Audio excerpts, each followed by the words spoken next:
I think we're live. So in that case, I'm just going to go with this. Welcome to this special Mandalorian Chapter 16 edition of the Geeknd Live. I am Jay Stangram, as the little helpful text box tells you, and I'm back in this freezing cold shed thing once again. This time, it's got a bit more exciting. I'm hiding from a mutant virus, apparently. And you know, when I find myself in times of trouble, Mother Mary doesn't come to me.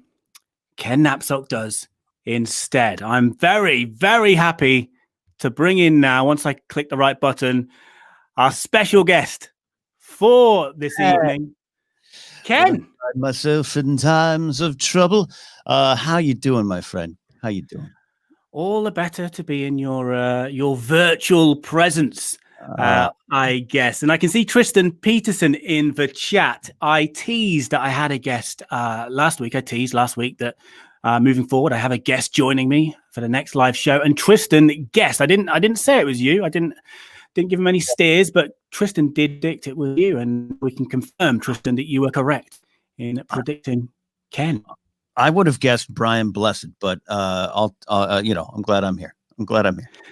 Your first choice, mate. This is my live show, and my first live show with a guest, and you were my first choice. Brian was second if you knocked me back, but thankfully you didn't. And I think most people know Ken already. I mean, he's sent so many of you in the past to this channel, but if you don't know Ken, he is the co-host of Force Center podcast, author of Why We Love Star Wars, but really Star Wars is just a drop in the ocean. Ken, you can speak for yourself, of course, but I would say that you are an all-round great broadcasting and comedy human man, a sort of comedy background as well as a broadcasting background. Anything else you'd like to add? Look, I've just hung around long enough that everything I liked as a kid gets me work. That's all I've done, Jamie. That's all I've done, and some comedy along the way. Oh, you've done it well, mate. You've done it well, mate. And the book as well. In fact, the book Why We Love Star Wars was the last time you were on this channel. I think we did a little chat thing around the release of that. So that's still out there, isn't it? Why We Love Star Wars, the great moments that built the galaxy far, far away. You probably can't get it in time for Christmas now, but you can try. Available online wherever books are sold, or just go to your bookstore and say, "Hey, I'd like to order this book." So yeah, but thank you. Yeah, you've always been so great to me and us at Force Center as well with Joseph and Jennifer. So happy. I'm still I love the hair switch you did. I was so jealous of. I mean, I'm jealous of your hair now, but what you did before was it was magnificent. But I love this new look, man. Well, I mean, I don't call this a new look. I just call this the current look. And there is nothing to say the old look won't come back. This was forced upon me with the very original lockdown. And ever since then, I mean, the hairdressers, the barbers, they've all been open for about 5 months now. But I'm still in my head thinking, no, far too dangerous. Let's just keep it here. And also, if I forget the mask for the store, I can just create a mask. I've got so much of it down here right now. But anyway, we're going to talk some Mandalorian. Quick hello to Rednax42 in the chat. I can see Tristan, we mentioned as well. Skywalker Sound, Stanley Red, Greer. I've lost the thing there. HG, Dale is here. Com Hunt TV, Chad Campbell. Chad is my human stopwatch. Chad, we're aiming to end this around in about 45 minutes, so around 7:15 p.m. GMT, 11:15 if you're in LA like Ken is. So Chad normally gives me a little bit of a poke when I'm in danger of running over. Michael Sharkey as well. Hello. So we're going to talk a little bit about the Mandalorian Chapter 16. So I was doing these pre-recorded, but as mentioned, this is the first time we're doing something live with a guest on the channel. Just want to mention as well, in case you're all feeling a little bit starved of the exciting graphics that I usually provide, I had a bit of a technical issue, so I'm using some different software, which means I have no ability to play these graphics in. But oh well, we've got Ken to look at instead. So Ken, in terms of Chapter 16, before we get into the climax of that chapisode, because that's really dominated the discussion, but then we're forgetting that there was a pretty solid 35 minutes or so that built up to that. So before we get into the kind of headline act, if you like, although I will say for me, the popular main headline was not my main headline, which we'll come on to. But let's talk about the other things that happened before that big ending, that aforementioned headline. So let's forget that climax for now. What moments building up to that stood out for you? I think this episode chapter, I tried to say chapter as well to honor what they've set up, but this chapter did such a great job, obviously not tying up loose ends, but just bringing the emotional threads together for what's going on. And this show is and always will be, and we can talk about when it's coming back or what is coming back. At least we finally got some clarification from Favreau and team. This episode has been about the journey of Din Djarin, the Mandalorian, from stoic, scarred, protective bounty hunter, raised in a cult type of situation, as we now know, becoming something more, and what was imprinted on him and what he's imprinted on the child Grogu, and that's the show for me. And this episode, there's a lot of wonderful noise, including sound effects, but just noise of plot and characters and big returns, R2, all those things, that main event you're talking about. But at the end of the day, this episode, this chapter, this season, and this show has been about that relationship, the father and son, the parent relationship, and this one dealing with loss, which, I'll say it's something I'm dealing with right now. A big loss in my life with a very, very, very, very, very important dog that's cutting pretty deep right now. And this episode now has even more meaning about what this show is about. So that's what it's all about to me. We can talk the details, talk the characters, talk the moments, but it's all about the emotional themes. Yeah, and obviously, again, I'm sorry to hear about your sad news, which you did tweet about earlier. And yeah, I can imagine how this chapter is cutting even deeper for you right now in relation to what you're experiencing. And actually, I'm still trying to keep away from that ending. But really, for me, the headline wasn't the big reveal. It was the apparent end of this beautiful little relationship that we have seen sort of build and grow and blossom. And really, Din did save Grogu, but really Grogu saved Din, as well, in terms of his person. No, that's what again, I just keep saying that the show is all about, because that's what it was about. And Din is this character, has become this character. In this episode, Joseph and I were talking over our Force Center in depth about the idea of just like this entire episode was Din going, yes, I get it. There's the Empire, there's the dark saber, Boba Fett's back. I met this Bo-Katan, the Jedi, all these kind of things, but I don't care about that. I literally don't care about it. I care about that kid because he's my kid, is the way I see it now. And that really just, I love that this episode was that. Just him literally just going, take the dark. I don't care about the dark saber. And that just drove the story forward at every beat for me. And there was less, overall, we got more Boba than we ever expected. And we'll talk about the post-credits scene and the subsequent announcement a little later. But we got, I'd say, in terms of how the chat in this live stream is going last week with myself and the guys here in the chat, we were focusing a lot on Boba. It seemed like there's a lot of talk of, will Boba turn on Din, and will Din end up with Slave One? I just remember in the chat last week, there was a lot of Boba focused talk, but he did his job in this episode and disappeared pretty early. What I loved about that is, there was the rumors, and now we know casting leaks that confirm this, long before. And we, I get the scoop game. I don't really enjoy it as much as I did back in the day. I just hate when things get spoiled now, but it not plot, but just character stuff, but it is what it is. Boba Fett, I loved in this episode that he kind of doubled down on who he is, which is a bad guy. He may have grown, he may have changed. We may get a story that about what happened to him. But he's a bad dude. And I love in this episode that he kind of had some honor. I'm going to help you, like I said, but I don't like them. I don't necessarily like you, but I'm going to do what I promised to do.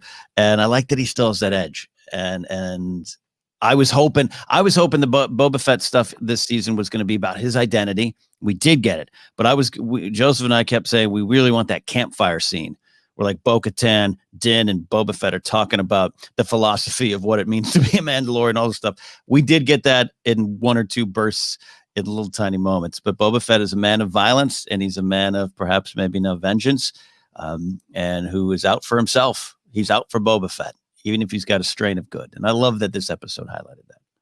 Yeah, and we'll talk Book of Boba. I keep talking about things that we're going to talk about. Maybe I should just move on to those things, but no, not yet. But in terms of Book of Boba, I do hope we get some flashbacks so we can, learn about where he was. But we know where he was, what he went through, and why the apparent character switch, at least with his behavior towards Din. But you mentioned the Darksaber.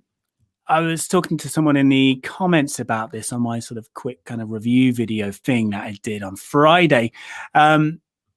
Gideon with the Darksaber, I enjoyed that. That was a cool kind of the closest thing we'll get to a lightsaber duel, I guess, with the Darksaber and the Beskar spear. He's got some moves. The Moff G. Yeah, Moff G. I did love that Esposito.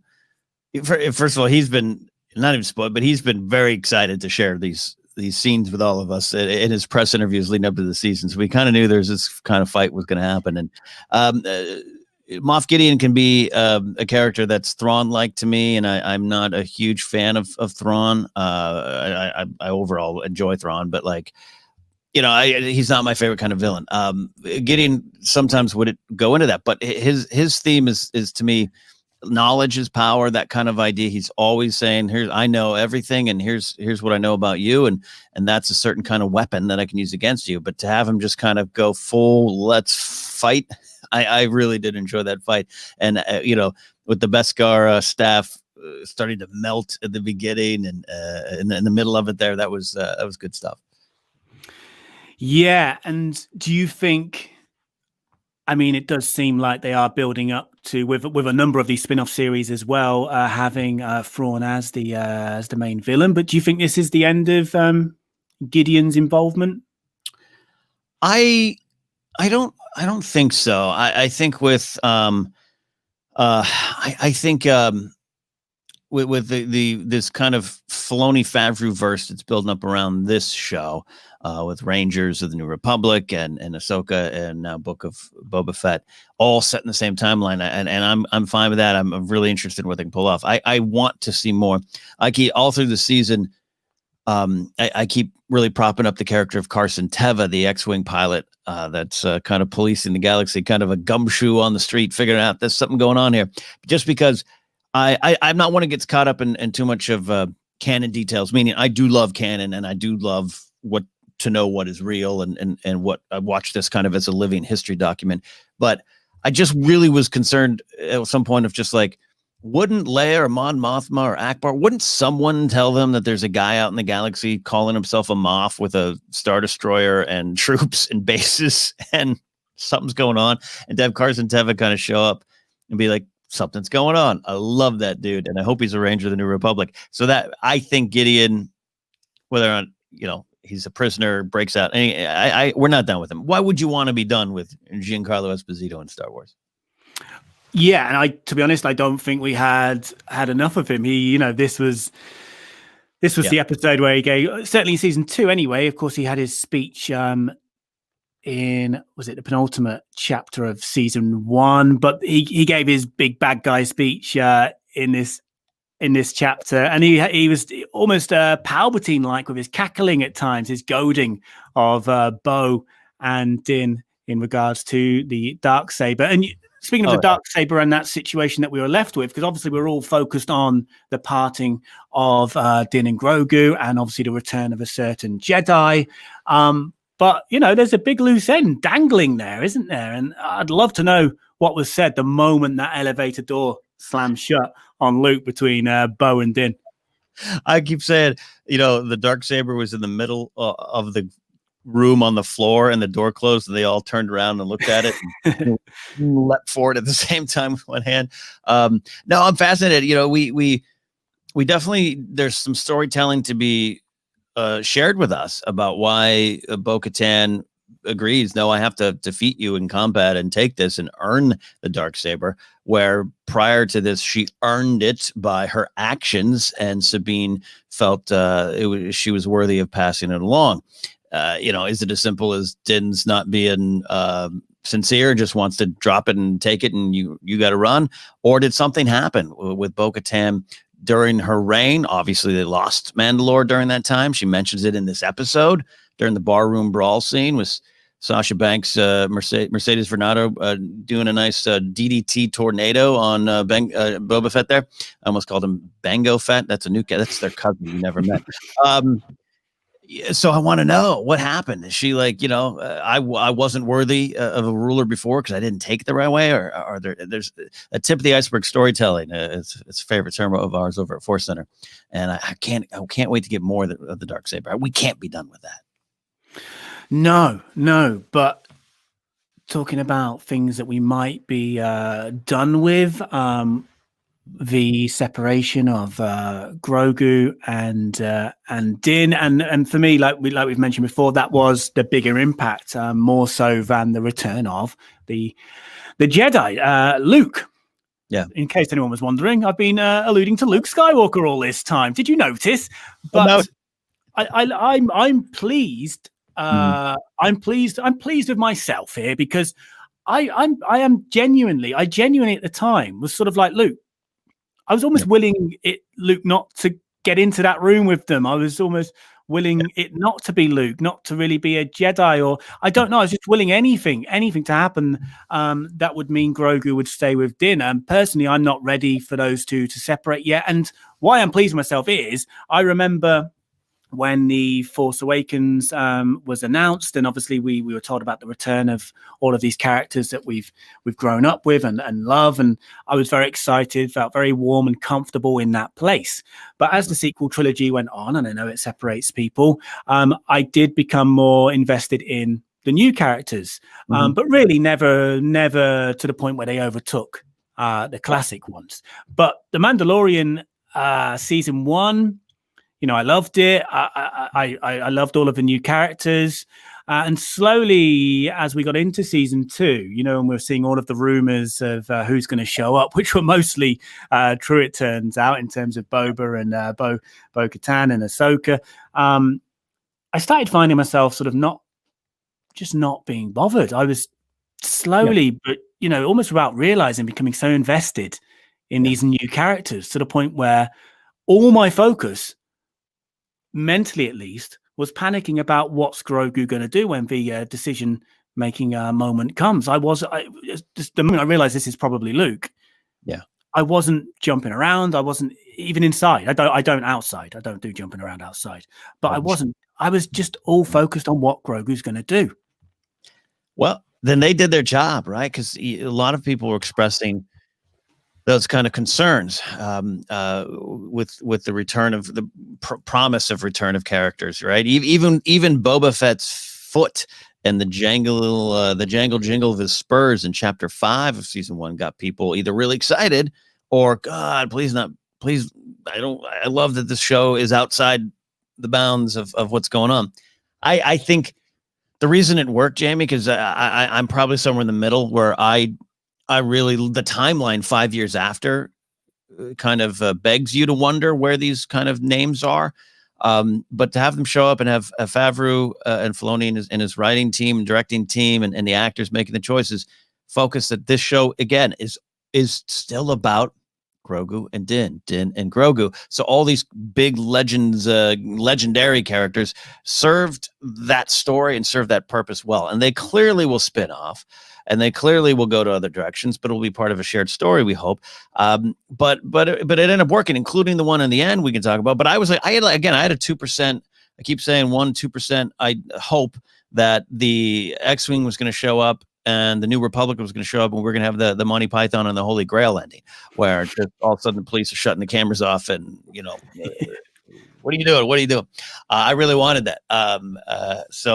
But I'm happy with what we got, because it works for the timeline, it works for the story, and it served the main characters, Din and Grogu.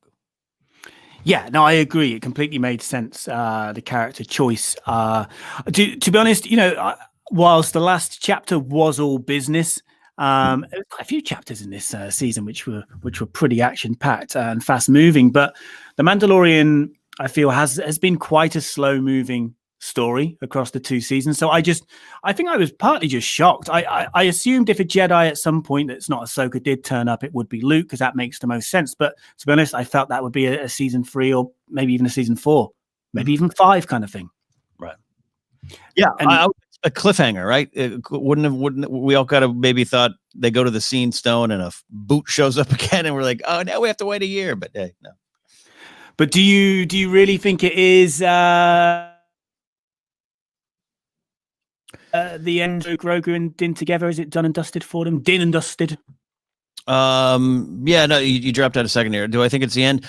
No, and I think the clarification we're getting now is Book of Boba Fett will come next year. It's separate, part of, but separate for the Mandalorian. We will get a season 3 Mandalorian, but maybe there's a delay. All right, I haven't fully taken that deep dive into the news yet, so maybe someone in chat can clarify for us. But yeah, I don't think we're done with Grogu. I wonder if we all have the patience and the wherewithal to survive a year or 2 without him, that maybe they do kind of the brand season 5 Game of Thrones thing where like he's going to go get some training. He's very important, integral to the story, but he's going to come back more fully formed. And then that allows Din to go on his journey. This episode, when I say loss to me isn't just always death. I think, as I'm processing what I'm going through in my little small corner of my life, with a pet, the loss of humans, the loss of jobs, the loss of relationships, the loss of a chapter of your life that you maybe don't want to move forward from, but have to, and life is telling you have to. That's what this episode was also about for me, even before what I experienced this week, but now even more so.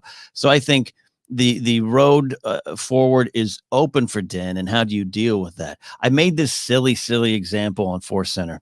The 1998 movie As Good as It Gets, Jack Nicholson, Greg Kinnear, Helen Hunt. Helen Hunt's young son is sick, and she's a single mother, and she's struggling with it. And Jack Nicholson, with his author money, pays for her son to get better health, and he's healed, and she has a breakdown because she doesn't know what she is anymore without that 10-year-old son that needs her, without that 10-year-old son that she has to take care of, and she can't function going forward, and she has to deal with that. I really am interested to see what happens with Din now.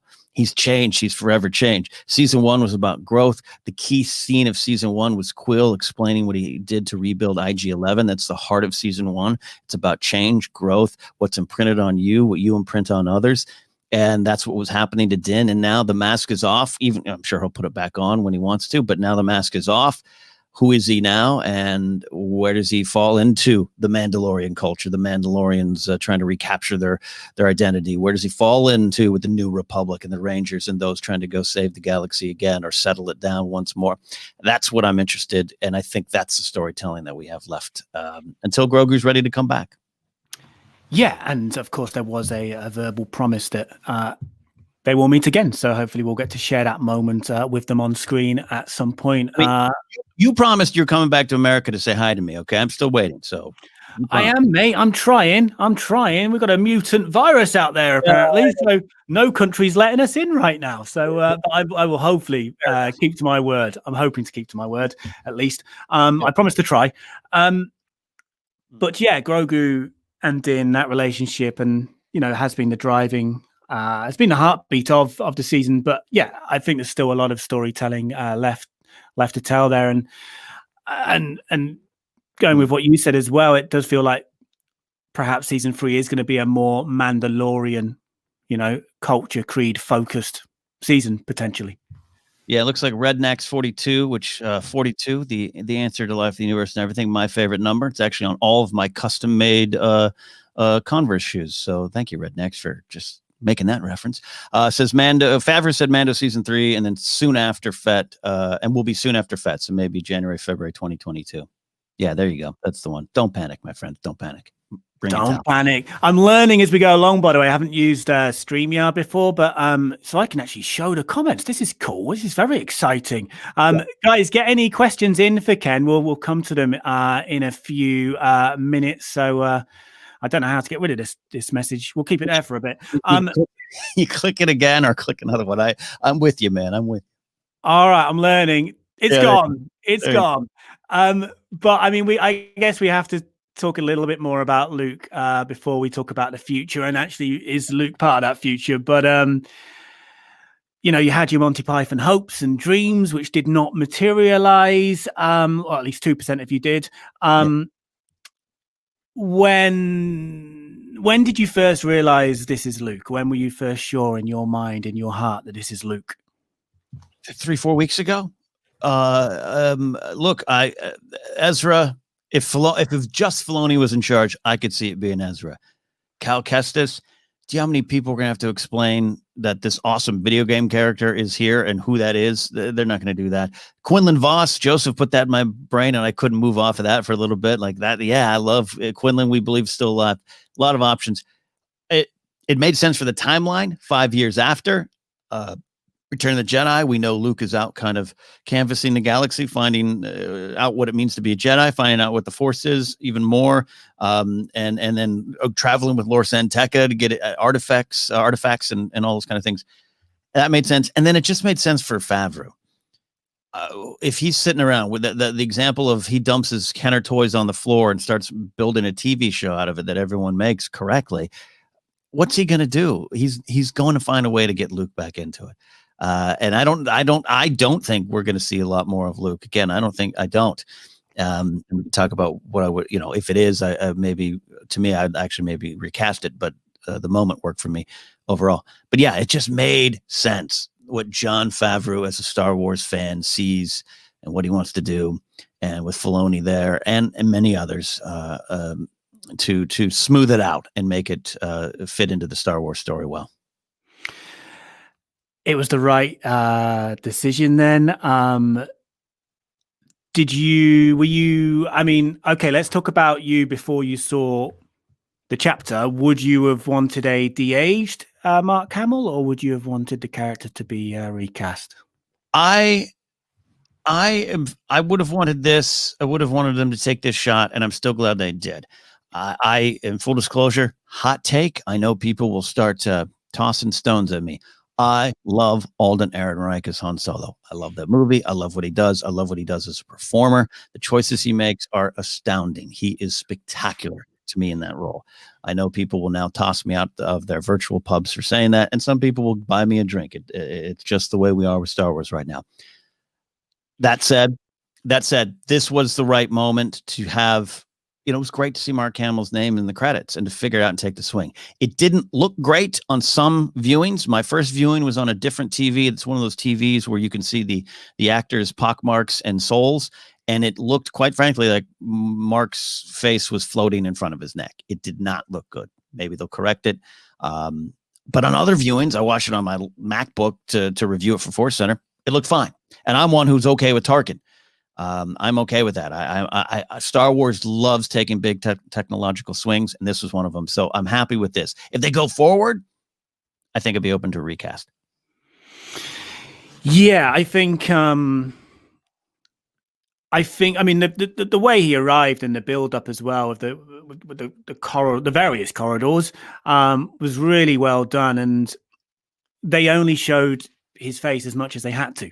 Really, didn't they? And it's never going to be perfect. It's just in your mind. Naturally, it's not natural to look at because you know it's not real. It's not real flesh, Hamill's flesh. But yeah, I didn't mind Tarkin. For me, the Leia, Ingvild Delia's Leia in Rogue One was the funny one. But I actually thought the de-aged Hamill in The Rise of Skywalker was pretty good in that kind of training flashback with Leia. But yeah, I'm with you with Alden on in Solo as well. I think he did a great job. But my preference was if Luke was to come back whilst Hamill's alive anyway, use his voice and de-age him. We touched on this earlier, and I've seen Star Wars Sessions. We both appeared on their podcast at the start of this season, talking about the Boba post-credit reveal, which obviously has since been clarified a bit, but it did cause some confusion. How did you feel when you? I mean, did you think this might be Mandalorian season 3 and it is the end of Din? What was going through your mind when you first saw this? Well, first, I keep telling this funny. Well, I don't know if it's a funny story, but it's a tragic story. I turned it off and didn't see the end credit scene. Oh, thank you, Skywalker sound. I didn't see it and had to go to my the Force Center Discord where people were talking about it. I'm like, what the hell are they talking about? Oh, wait, I think I missed something. So went back, watched it a little bit later.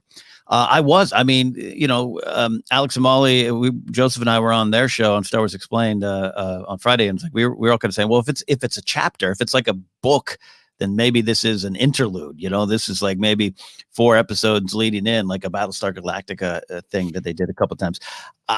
But now we got some clarification. Prior to this, I was joking. It was a total joke. I kept saying, like, is this just the Mangold movie? Did they just decide to do it like this now? And that's why some of those rumors of Mangold involved with directing came up or something like that. But maybe it doesn't seem like that's the case now. And we got Robert Rodriguez involved, who directed that episode as a pinch hitter. We hear now for a last minute on someone, maybe James Mangold.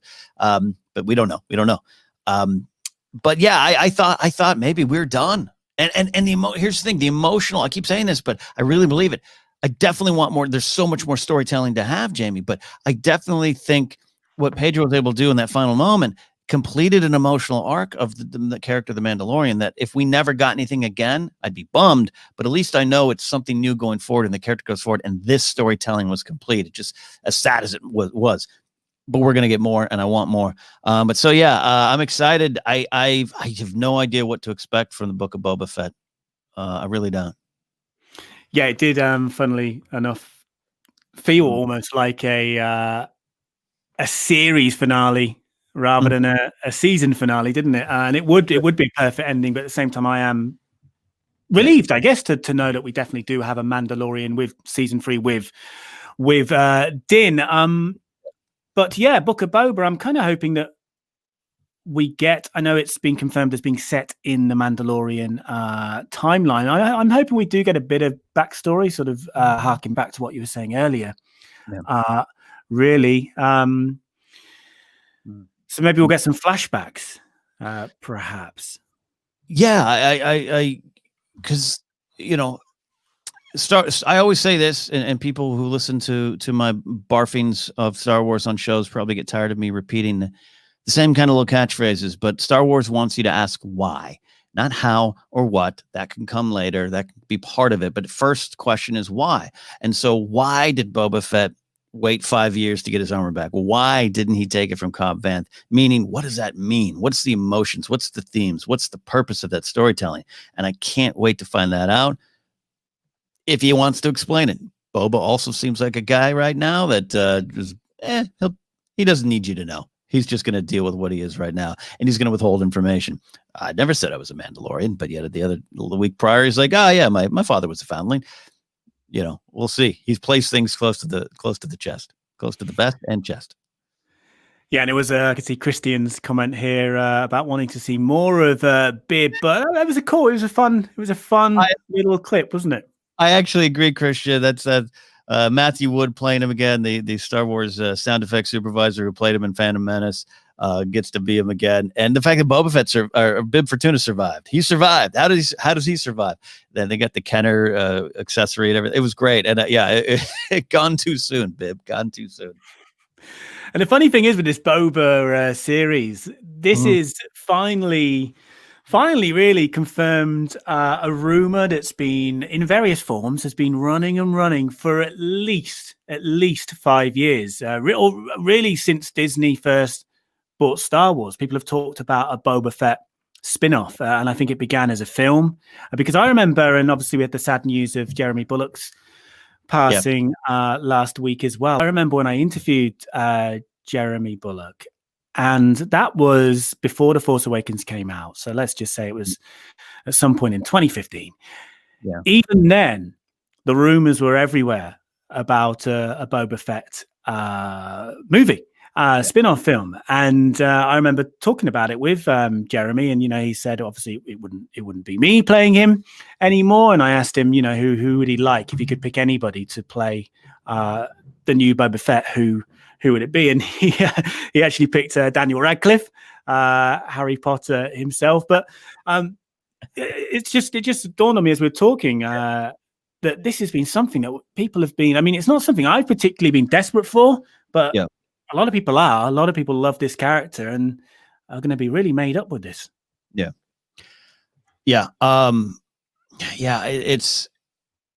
they were going to do the movie. They were going to do it. Trank was going to do it, and Mangold was going to do it. And I heard there's some confusion behind the scenes. And quite frankly, this was the series Favreau, according to rumor. Take it what you want, grain of salt, all that kind of stuff. That he wanted to do a Boba Fett show, not necessarily a Mandalorian show. And even at Celebration, I felt he let it slip emotionally a few times, where he's like talking about how he was trying to convince them, and he was texted Dave Filoni, I'm knitting Boba Fett socks. And I was like, why were you Boba Fett socks? This is a Mandalorian Din Djarin show.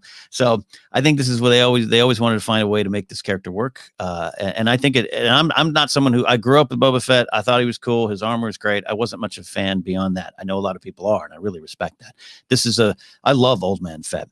I love middle-aged 59-year-old, which nowadays it counts as middle-aged to be, 59-year-old Boba Fett struggling to fit in the armor, but damn it, he's gonna do it because he's still who he is. And Tamora Morrison was great, so great. Mm-hmm. And Ming-Na Wen as Fennec Shand is amazing as well. And their interplay, I'm so intrigued. Boba Fett, I do believe, is the bad guy. He comes over and takes over the castle again, which, I saw a comment there. I believe we are going to see Malakili, who in the Aftermath series does kind of help Cobb Vanth with some stuff in the interlude. But Fennec Shand's there. She frees the Twi'lek slave girl. And it's going to be like a new paint job on Boba Fett's or on Boba's palace. And I'm intrigued by how they can marry some of these new ideals in a criminal underworld. Or what's he doing? And I just think he's vengeance. He wanted to rise to not power of an organization. He wanted to rise again as Boba Fett because that's who he is and that's who he answers to. He's not Mandalorian. He's not going to say he is, even if he is. He's not going to claim anything, but I'm Boba Fett. And I'm back to run things and not work for anyone again. That's what's intriguing. Yeah, I hope if his flashbacks, they can use Daniel Logan somehow. I really feel for the guy because he's always seems really positive on Twitter. About Boba and about, of course, I'd love to return if I'm asked. And all of his Boba news and casting just gets announced around him. And he's never quite part of it, it seems. Yet he's still so positive and seems to love the character. So I hope they can find a little role for him in a flashback, maybe. Well, or maybe along the way, we learned that Boba had his own son, had a clone made, and then Daniel's obviously a little older than he was now in Attack of the Clones, but he would be the right age to maybe be Jeff Fett, the son of Jango, or son of Boba, Well, we've got a few more minutes, guys, to get any questions in for Ken. I'm doing my best to try and hold a conversation and look at the comments. Multitasking never been my strong point as a mere human man. Why would it be? But learning this, this all looks different to me, this interface. But anyway, this is stuff that I don't need to share with people. I want to know, though, Ken, one of my final questions to you is, we talked about the Book of Boba. We're talking about the Mandalorian. We know there's more of a Mandalorian with Din, but also we know there's so much more that I think we've all lost count in terms of the amount of Star Wars projects confirmed to be in production or going into production. What is making up your top three in the League of Excitement? Oh, I have that answer. Obi-Wan Kenobi. I am so excited to dive into this story. Though the series is now completely its own thing with its own kind of scripts redone, worked on, and its own story. To my knowledge and in my heart, this was going to be what the movie was going to be about, the rematch of the century, as Kathleen Kennedy said. And I know some people are just, I don't want to see Vader again. It doesn't make sense. It's old men in the desert, everything. This is going to be, I believe, a powerful story of regret, shame, coming to terms with your failures, and then moving forward as well. Another kind of loss, another kind of moving forward. It's so intriguing to me that to go from, you were my brother, Anakin, you were the chosen one, to nope, your son is, and you have to die. And all the things, I think this will be traced back to that conversation with Luke and Vader on the walkway in Return of the Jedi, and Obi-Wan once thought as you did. Some of that can line up to Revenge of the Sith. Some of that can line up to George's original kind of intention for the backstory, which is relatively similar to Revenge of the Sith. But I think it's going to spring out of that. And Hayden back to me isn't just, we'll see how much. I don't think it's going to be the Obi-Wan and Vader show, but I think you could also dive into Vader in a way and deal with the modern canon era take on Vader being in a 20+ year fight with himself, and a fight with the Jedi of his past who's inside him as he's trapped in this prison. And I think you're going to get some great storytelling. So I could talk probably too long about that one. I love that. I am all in on Andor. I love the Rogue One era. I love Rogue One. I love the Rogue One adaptation by Alexander Freed, Rebel Rising by Beth Revis, and the Catalyst novel. That series of the Rogue One era storytelling is so just rich with ideas for me on building a rebellion, as Diego Luna says in that promo. I'm so excited for the series, to the point where I got to make sure, because I want Infus Nest, I want Saw Gerrera, I want them all at a table together. I want Mothma trying to figure out how to rebel the best way. I think that's really interesting, and put a spy thriller kind of tension over it. And then the final one, the one we know least about, is The Acolyte by Leslie Headland. The more I hear her talk about her view of Star Wars, how she says, I don't have a favorite Star Wars. Everything just is Star Wars. I'm paraphrasing a little bit. I think she's got I'm so excited for what she's going to bring. And I know we're getting some guesses that if it's the end of the High Republic era, emerging dark side forces. It's not, I'm not looking at it to be a young Palpatine series. She's already said this is going to be a female centric story. An acolyte. Is it a Night Sister? Is it something like that? I'm just beyond intrigued by the mystery of what this project is. Yeah, my top two are the same. Your top two are the same as mine, I have to say. I'd probably put Mando 3 in third spot. I would say, just possibly because I'm still on a little bit of a high from what we just had. In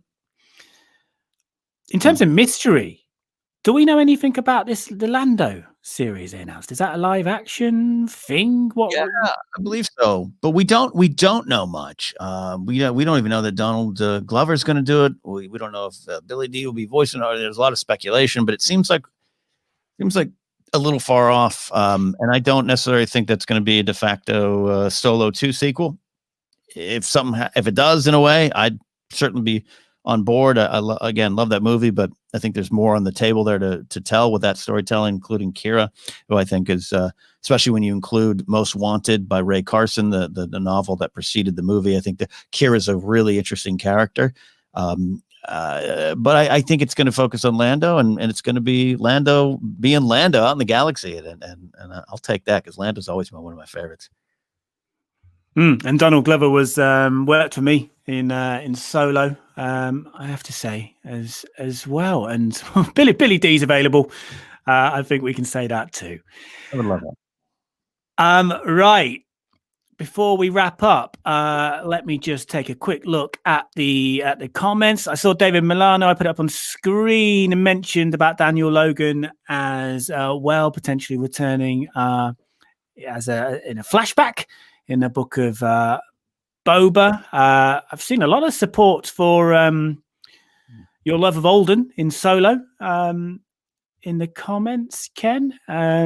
You spoke earlier. I'm not going to say a little bit bitter, but a little bit hurt. Like, people have thrown stones at you, as you said, for that opinion. It's the nature of the world we're in right now. It's not just Star Wars fandom. I hate that sometimes it's just attributed to Star Wars fandom, but it's prevalent, and you're in this world. On one of the old shows I used to work on, it was at the time more of a prominent show out there in the Star Wars talk space, pundit space, and people just love to fight. I once, at the end of 2019, I posted my top 10 fast food hamburgers of the year, and people fought me on it. And I was like, that's it. We're done. I can't even joke about a double Western cheeseburger from Hardee's or Carl's Jr. I actually had people sincerely telling me I was wrong about my hamburger choice. I was like, I can't have this. I can't do this anymore. So I pulled off. I've muted a lot of Star Wars words on Twitter and social media. I just want to enjoy it and talk about it. I love sharing the joy and sharing the questions. And I think, there's some things in Solo that I'm not, it's not my favorite, but overall that movie is my favorite looking Star Wars film. It's just exciting and fun and just ripe with possibilities. And it's my favorite character. Han Solo's my guy. And to see the beginning of it, I really think it's lighting up. But yeah, not to rant too long about it. We're just in that era, man. We're in that era. And even with Mandalorian, it's bummed me out. It's bummed me out where you watch the episode and then all of a sudden if you trickle online, you discover that, people who enjoy it too are using their joy of that show to tear down your joy of Rise of Skywalker, Solo, double Western cheeseburgers. Doesn't matter. It's just where we are, not just with Star Wars, the world, but it bums me out. It bums me out. So yeah, there's a little bit of sometimes defense shield up with me. Cause it's a trap. It's a tough time sometimes. Yeah, it's a tough, toxic internet world, I would say. And as you said, it's not just exclusive to the Star Wars fandom, although it is certainly rife there. A few theories on Lando. Dale suggested it could be a series where in each episode Lando seduces a new and different droid. I suppose anything is possible. Old Lando from Star Wars Sessions podcast. Old Lando talking about his youth, flashbacks to Donald. Yes, please, a bit of Billy and Donald, which could be cool. We've got a question here as well from Tristan. What are your guys' thoughts on Troz? A year later, have they changed it all? It's still Tristan's favorite. Ken, do you want to take this first? Yeah, I'll wade into those waters that are actually lava.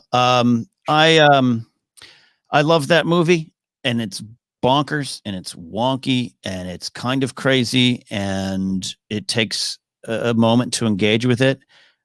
Joseph and I and Jennifer believe at Force Center that you need to engage with the story presented to you. Doesn't mean you can't connect it in your own ways and everything like that. But that's how we look at Star Wars. What has been told to us and what is engaging? What is the why of it? All that said, that preamble out of the way, Jamie, I go with my heart, I go with my gut. That movie makes me cry 6-7 times. No other Star Wars movie makes me feel that way. It's a spiritual movie to me. Last Jedi is a great Star Wars philosophical discussion, which is why I love it. So is Empire Strikes Back. For me, and there's some understandable, justifiable, questions that people have of that movie. Never going to take that away from anyone. But I think if you honestly engage with it, you find that it is a spiritual end to all 9 of the movies. It's in constant communication with the themes of the other 8 movies and of the Star Wars story. It's in constant communication with the things that George Lucas put out there. Emotional stuff, the themes, the modern myth, it's there. Does every moment work? No. Does every moment in any Star Wars movie work? No. I love it. A year later, it's the movie I watch the most now. Okay. I put in to just have Star Wars on. Yeah, I need to see it again. I haven't seen it, and Come over here and watch it with us. As soon as they let me, as soon as I fight off the mutant strain, I'll do that. But I said this recently on something, and it seemed to surprise people. I haven't seen it since I saw it at the cinema. I saw it twice when it was in theaters, and I couldn't see it very soon after it came out because I was traveling, and my option was to see it in Spanish or to wait. And I'm a lazy man. I could have spent the days I had swatting up on my Spanish, but I chose not to, and I waited. And by then, the negativity had filtered into me. I hadn't seen.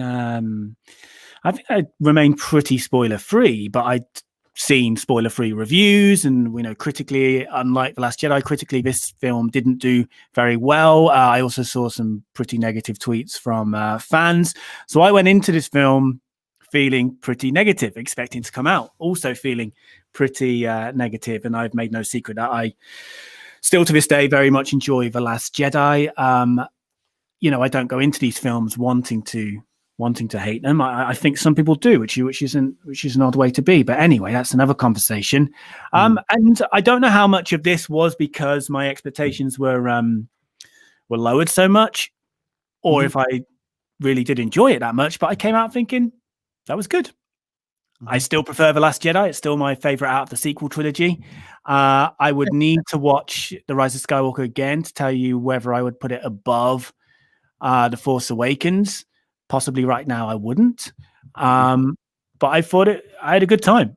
I had a really good time. It flew by. I saw it with my dad, who's, not on any social media. He didn't get influenced by any of that. He's not a huge Star Wars fan, but he loved it. He loved it. As a very casual Star Wars fan, he loved it. Same. I have a lot of casual Star Wars fans who absolutely love it. And again, are there valid criticisms and all? Yes. And JJ went to make a movie that he wanted to make, and that's what he did. But it all the emotional threads, the emotional canon, as I call it, really connects for me, and it's there. But it's not there for everyone. But but here's the era we're in, and this is what I would love people to focus on. We have so much Star Wars, and that's not a bad thing. If you and I grew up, I know I'm a little bit more gray in my beard than you, but we grew up in the same era. We grew up in the same timelines. And if you had gone back to me in 1988 and said, one day, not only are you going to get nine total movies, you're going to have this and this and this and this and this and that, I'd just be like, my head would blow up like the Death Star. I couldn't comprehend it. And I think they're in good hands. They always have been in good hands. They're trying to, maybe at times is on shaky ground. Guess what? That's the way it works. MCU that everyone looks to as this shining beacon on the hill of perfection struggled early on to find the way forward and what they want to do. They're not going anywhere, Star Wars, and it's only going to get better, and you'll have so many choices. Yeah, and I think, with Star Wars, we had very limited choices for a long time. We had no choice for a long time. There was no new Star Wars, but with these movies, I've said this before as well, and I do believe this. As you said, they're made with the best intentions. These are some of the best filmmakers, crew members, actors in the world, and particularly on the production side of things, these are Star Wars fans. These films are made with the greatest care and intentions, and they're never going to please everybody. With the final result, especially as Star Wars is something that's gone on so long and has so many entry points and generations of fans who have their own kind of expectations for these characters. Maybe they've grown up with, maybe they sort of discovered and actually grew up with the prequels and discovered the older characters. We all have our own entry points, our own kind of expectations, and the movies were never going to tick all your boxes, in my opinion. But now, as you mentioned, there's so much Star Wars. I think there will be something for everyone now. You might not like The Mandalorian, but you might enjoy Rogue Squadron. You might enjoy Cassian, you might not, but then you're loving the Lando series. Totally. The entry points, we could go on, and I'm good for a minute or two here, but I know you got to run too. But the entry point conversation is important, not just in the fun. Like I have a Patreon supporter who's always like, original trilogy, man, it's boring. It doesn't look good. I don't like it. Prequels are my movies. Like, and I love I've studied the prequels and I love the prequels, but they're also like, oh, I was there in the theater and oh, wow. So, but entry points, it's about perspective, point of view, and experiences, not even just about your age. I know some people who Force Awakens, they were like, all right, I'll finally give this Star Wars thing a try. I'm 40. I'll figure it out. Whoa, I didn't know I was missing this all these years. It's so valuable. If you really love this franchise, it's moved you, if it's comforted you like it is for me today, Star Wars is comforting me today with a pain in my life. I want it to grow. I want it to comfort many more people than just me. And I think entry points and different characters and perspectives are valuable. We've got a question for, it looks like both of us, but this might be a better one for you, Ken, if I could. My fingers, I'm at the point, people know, I get to a point where my face turns as blue as the background as the night goes on here, and the temperature drops even more in the shed thing. So I'm struggling to move my fingers here, but Star Wars Sessions again. And also, can I just say, I've seen Michael Sharkey. Thank you very much for the super chat. No question. Just thanks for the fun convo, fellas. Really enjoyed it. Well, when I finally get to Ken, I will I will put that money, Michael, behind the bar for us. We will have a nice cold beer, and also from Matthew Stokes as well. Also, no question, just sending the love. Thank you very much to Matthew and Michael. But the question was, where is it? Here we go. I'll get better at this one day, guys. Star Wars Sessions, are you lads excited for the upcoming High Republic content? Well, first of all, I mean, the Star Wars Session guys are great. You and I both been on the show, like you said, but I saw someone in chat say Sessions is in the chat. And I thought for a second, John Sessions was in the chat. And I had some Clive Anderson questions I was going to ask him. So happy it's a podcast, though. Look, I am intrigued with High Republic. It's a little overwhelming reading, having to cover some of these, not hard work, not a hard line of work, but there's a lot of High Republic content coming. So I have a little bit of like that. All right, here we go. I'm like, Cap, I can do this all day. Let's do it. But I'm really intrigued by this new era. And can Star Wars do what a lot of people have wanted it to do? Go beyond not just the Skywalker saga, but the galaxy, the timeline we know. Can it go far back? Can it go into the future down the line? We'll see. But this is a lot of cares have been put into this. And I'm excited. I keep pointing because I have the first book down there, and I'm going to start reading it next week. Yeah, you know what? My New Year's resolution. I got a couple. How long you got, people? I'm going to learn Spanish, and I'm going to start reading Star Wars books. Sure. And I'm going to complete the Clone Wars finally, and maybe even dabble into Rebels a bit. So I will get back to people. For me at the moment, the Mandalorian was a big thing, really, because that did. I've always considered myself I love Star Wars, and I do consider myself a big fan, but I know, and I've made no secret of this, with my catching up with the Clone Wars, I do find myself out of depth at times when conversation focuses on the Clone Wars. Yet at the same time, I think they did really well in the Mandalorian, because I never felt alienated when I didn't know the complete, backstory of the Darksaber and Bo-Katan and Mandalore and what have you. I think they played that pretty well. But it is one of my New Year's resolutions to catch up. And yes, Star Wars Sessions become the new king of canon. I'll take that. Do it, man. Clone Wars is worth the investment. Even some of the crazier, sillier stuff.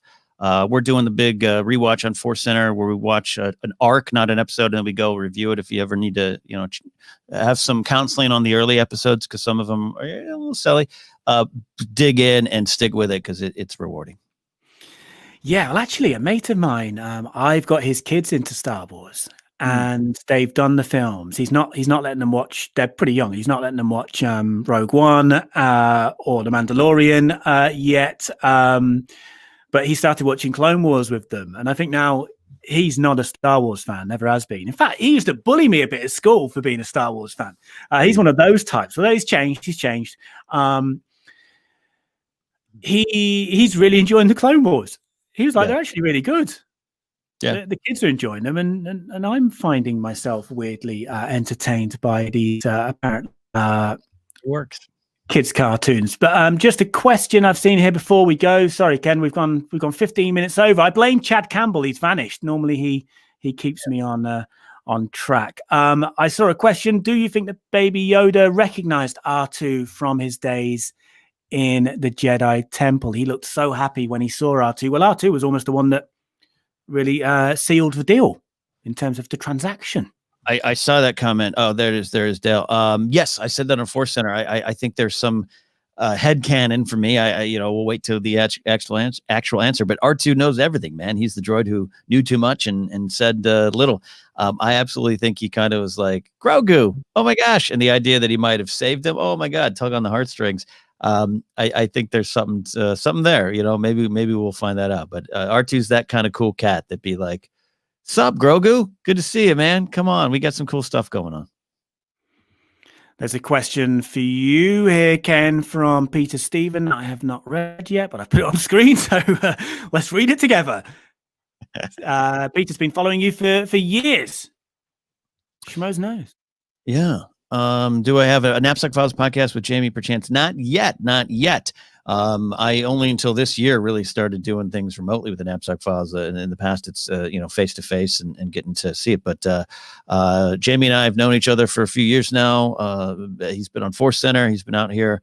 Was one time he came on out, right? And Jedi Council, you're on as well, and just a good bloke who has my style of humor. I love his stuff. If you guys haven't seen, if you're just stumbling on this channel because my dumb face is on here, follow Jamie and support what he's doing, because he just has he's a great way of looking at things. And Empire Strikes Door is one of my favorite pieces of Star Wars ancillary content. So I'd love to sit down with you, Jamie, face to face, or maybe down the line remotely, and just kind of talk about life, the universe, and everything. We'll look for that. We'll do that. We'll do that. Well, I'm glad you finally come to this this opinion of me, Ken, because let me tell you, Peter, I have been asking him for years now for a Napzok Files appearance. I have been asking. Yep. Yeah, I turned it down every time. I didn't trust that hair. Didn't trust it. But the new hair has earned your trust and love. It would seem. Right then, we have gone on almost I think 20 minutes over, so it's probably time to wrap it up now. I know you're a busy guy, Ken. Also, sorry to anyone in the chat. I've missed any of your questions. I'll get better at this multitasking. I just learnt the old system almost, and now I'm having to start again with a new system. Also, I don't know my graphics because of the technical reasons, so let me just say thank you as well to all Patreon members as well, and thank you to everyone who's joined us for the stream, contributed in the chat as well. If I've seen it or not, thank you very much. You're fired, Chad. I think that's a suitable one to finish up with, because gone over once again. Ken, thank you as well, of course, and I've already linked to everything we mentioned earlier, so I believe your Twitter's in there, which holds the keys, really. One of those link things that can send people everywhere, but also your YouTube channel, because that might be an easier thing to jump onto whilst you're on YouTube, guys. And I've put Force Center's YouTube channel and main podcast link, I believe, all in the video description. And as you mentioned at the top as well, Why We Love Star Wars. You may not get it in time for Christmas, but some New Year Star Wars reading. Yeah, please. Thank you, my friend. Thank you. Always fun. I needed a good Star Wars talk this morning, and I appreciate it. Yeah, and stay strong, brother. Our thoughts are with you. I know it's a difficult time for you, and have the best holiday season you can. Thank you, and thank you everyone else. Ken, you've been coaching me with this new system. How do I stop this?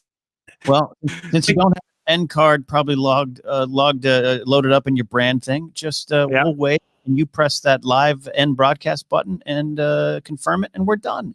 Goodbye, all right. Keep waving, everyone. Bye. Keep waving. Keep waving.